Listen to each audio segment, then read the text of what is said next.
Good morning, good morning, good morning. I hope you're all enjoying a little bit of fall breeze if you're on the East Coast or wherever you are. I know I am, and it's like 55 degrees right now, so it's pretty nice. But I want to do some Yankee talk. I mean, I'm reading up on some stuff and hearing some rumblings that the Yankees definitely look to shake things up this offseason. And it's a lot of stuff that we've talked about already, but it sounds as if Brian Cashman is actually looking to move Luke Voit and Gleyber Torres this offseason and really put a new vibe in the Yankees lineup and roster.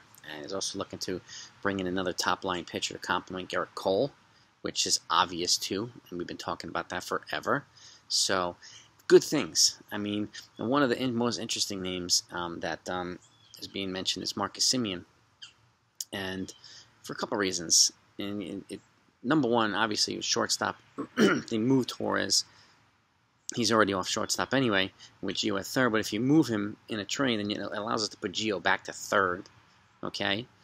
And if you move Voit and you let Rizzo walk, you now have the ability to move DJ to first. And he's getting older, and he's not getting more athletic. He doesn't have Brett Gardner speed or Tyler Wade speed, stuff like that. So it's actually probably a better fit at this point, moving him to first base, which leaves open shortstop and second. And Marcus Simeon would be an interesting name too, and he's played extremely well. But here are your options too. You either pay 8 or 10 years for Carlos Correa or Corey Seager, which is going to cost probably $200+ million. Even Trevor Story is available, that, and Baez is available. But Seager and Correa are the two most obvious names and fits for the Yankees. But with the Trevor Story, I'm kind of looking on the back end, looking out through the back window. But Marcus Simeon provides an interesting possibility too, because they could probably get him on a 4 or 5 year deal instead of 8 or 10 for these other guys. But he has the ability to move to second, so you can move him to second if they want to bring up Anthony Volpe or Oswald Peraza for shortstop.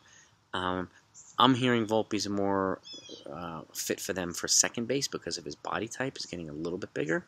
I get that. So you have the ability to keep Simeon at short and have Volpe at second, which that's a nice, if you have Gio at third, Simeon at short, Volpe at second, DJ at first, that's a nice infield.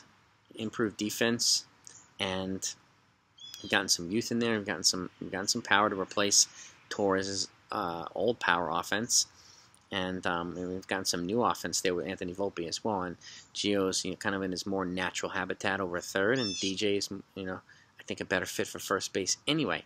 He doesn't have the defensive wizardry that Anthony Rizzo has. And if they bring back Rizzo, okay, but DJ at least provides them an option to move on and invest that money in pitching. So, but I found that pretty interesting, and I am hearing that they're looking to maybe upgrade at first base, which and that if that happens, then you have the ability to leave DJ at second, and then when a guy like Volpe is ready, you can have DJ go back to his playing multiple positions, which is what he originally did when he came up to New York until he had to fill up second base because of an injury replacement. So you have options here.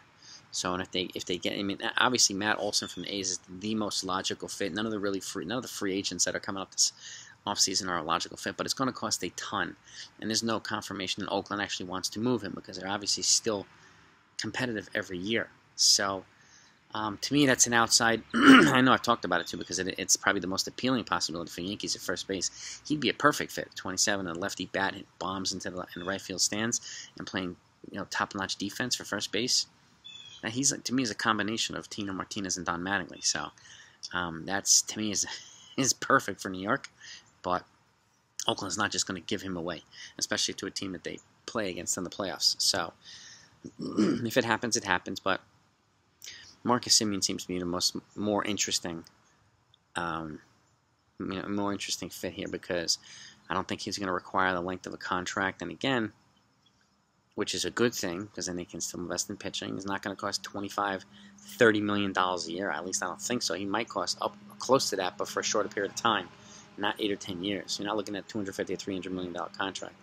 So, and see, I don't have Correa. I have Correa going elsewhere in my free agent predictions, and I'll get to that after the offseason. But after the season ends, you can find my prediction. I'm still working on the list, but you're going to find them interesting. But I'm hearing some interesting stuff, so it looks like Cashman might be aggressive. And we've talked about pitching and some fits there. And my next video, I'm actually going to go over the top trade targets for the Yankees, top 6 trade targets, and then after that, I'm going to talk about the top 5 targets in free agency that they should be kind of looking at or going after. That will be good fits for them. So those are going to be my next 2 videos. So if you haven't subscribed yet, make sure you do so and hit the bell so that you know exactly when they come out. It's still an overwhelming majority of the people that watch my videos are non-subscribers. So even if you don't plan on watching all of them, hitting the subscribe button is really, really helpful.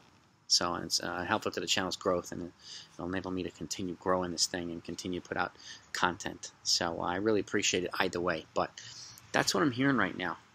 And it seems to be becoming a little bit more obvious everywhere that the Yankees might look to shake things up a little bit more than we thought in areas that we might not have thought they're going to shake it up. And he's apparently not sold on Rizzo. He's apparently not sold on Voit, and he's not sold on Torres now. So, but he is apparently sold on Aaron Hicks coming back and playing center field. So that one's a little interesting, and we talked about that a little bit already. But I'm sure we'll get into more detail tonight after the Yankees hopefully beat the Red Sox with Cole on the mound. So in Fenway.